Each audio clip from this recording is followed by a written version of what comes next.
Assalamualaikum warahmatullahi wabarakatuh. Halo Bapak Ibu guru hebat, perkenalkan saya Azah Anelia, guru di SMK Negeri 1 Susukan Kabupaten Cirebon. Sekarang saya sedang mengikuti program pendidikan guru penggerak Angkatan 8 Kabupaten Cirebon. Pada pembelajaran ini saya didampingi oleh Ibu Sugani selaku pengajar praktik dan juga Bapak Anggi selaku fasilitator. Pada kesempatan kali ini saya akan memaparkan tugas modul 2.1 yaitu koneksi antar materi, tema memenuhi kebutuhan belajar murid melalui pembelajaran berdiferensiasi. Saya akan memaparkan koneksi antar materi ini dengan 3 pertanyaan pemantik. Yang pertama yaitu apa yang dimaksud dengan pembelajaran berdiferensiasi. Kemudian yang kedua, bagaimana cara melakukan pembelajaran berdiferensiasi di kelas. Dan yang ketiga adalah bagaimana hubungan antara pembelajaran berdiferensiasi dengan materi-materi pada modul sebelumnya. Pembelajaran berdiferensiasi adalah upaya menyesuaikan proses pembelajaran di kelas untuk mendukung kebutuhan belajar individu murid. Atau secara sederhana, pembelajaran berdiferensiasi adalah pembelajaran untuk mendukung semua kebutuhan belajar murid. Lalu, bagaimana proses pembelajaran berdiferensiasi di kelas itu dapat dilakukan? Sebelum melakukan proses pembelajaran berdiferensiasi, tentunya kita harus menyiapkan langkah-langkah yang kita butuhkan. Langkah yang pertama, tentu saja kita harus menetapkan tujuan pembelajaran. Tujuan pembelajaran ini merupakan dasar dari kita untuk bisa menetapkan proses pembelajaran sehingga dapat mencapai tujuan pembelajaran yang kita inginkan. Tujuan pembelajaran berdiferensiasi ini harus didefinisikan secara jelas dan juga berlaku sama untuk semua murid.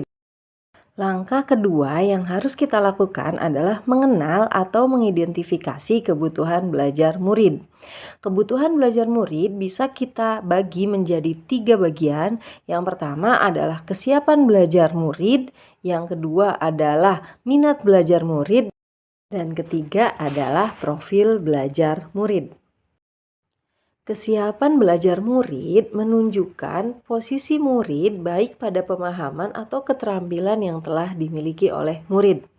Tujuan dari identifikasi kesiapan murid adalah agar guru dapat menentukan tingkat kesulitan pada proses pembelajaran yang akan disampaikan.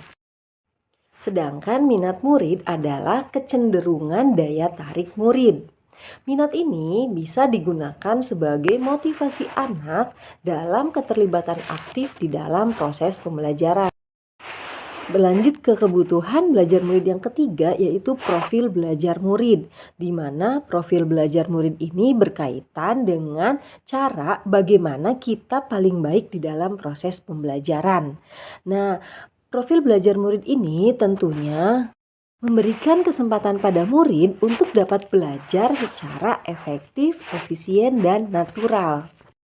Mengidentifikasi kebutuhan murid dapat dilakukan dengan berbagai cara, diantaranya melakukan asesmen diagnostik kognitif, melakukan asesmen diagnostik non-kognitif, melakukan pengamatan, mengadakan tanya jawab dengan murid, dan juga informasi hasil refleksi dari guru sebelumnya.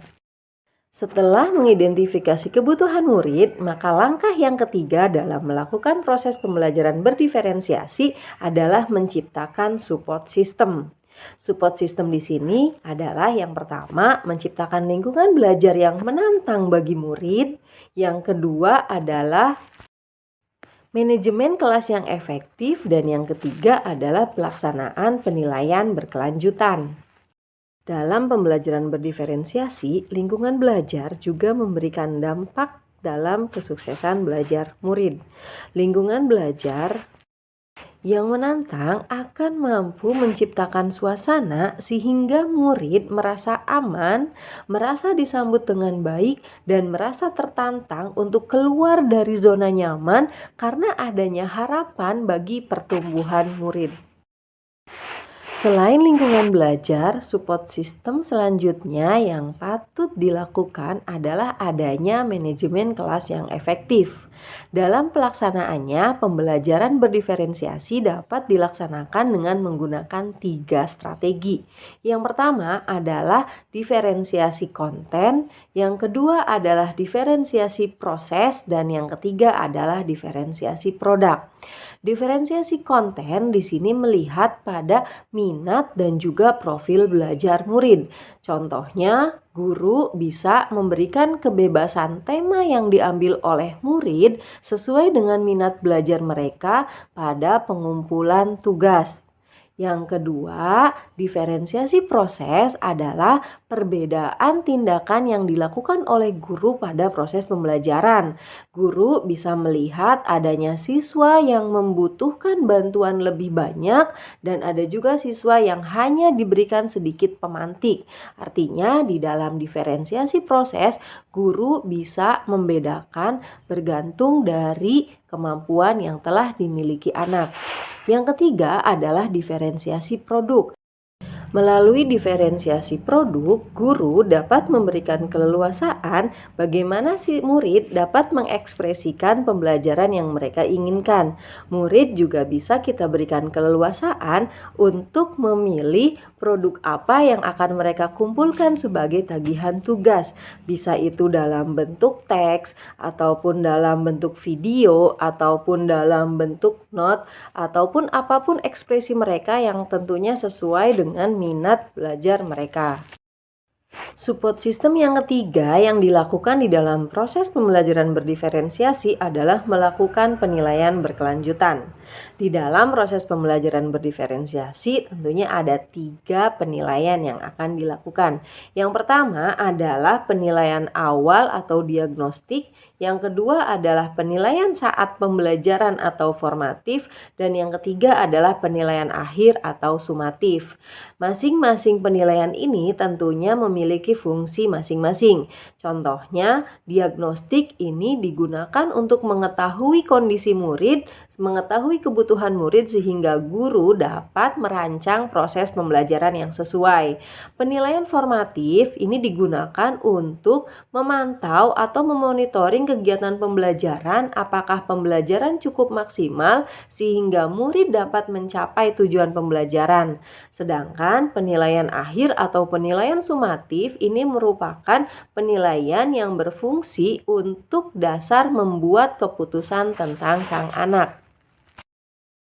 Bapak dan Ibu guru hebat, apabila pembelajaran berdiferensiasi ini dapat kita lakukan dengan baik, tentunya akan mampu memenuhi kebutuhan belajar murid dan dapat mencapai tujuan pembelajaran dengan hasil yang lebih optimal.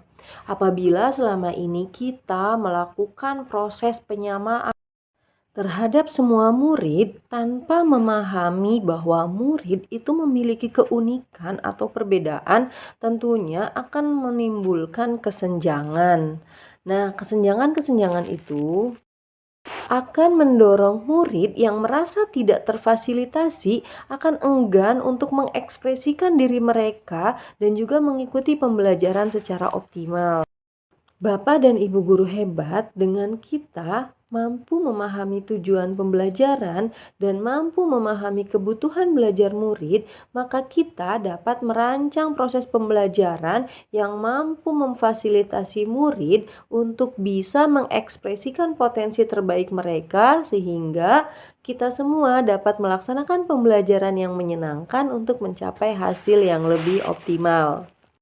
Bapak dan Ibu guru hebat, mari kita mengingat kembali dan kita memahami kembali bahwa pembelajaran berdiferensiasi bukan berarti kita harus menyiapkan 36 metode yang berbeda untuk 36 murid kita dalam satu kelas. Bapak dan Ibu guru hebat, pembelajaran berdiferensiasi ini tentunya sangat berkaitan erat dengan materi-materi yang telah kita pelajari di modul 1. Ada filosofis Ki Hajar Dewantara, ada nilai dan peran guru penggerak, ada visi guru penggerak, dan juga ada budaya positif.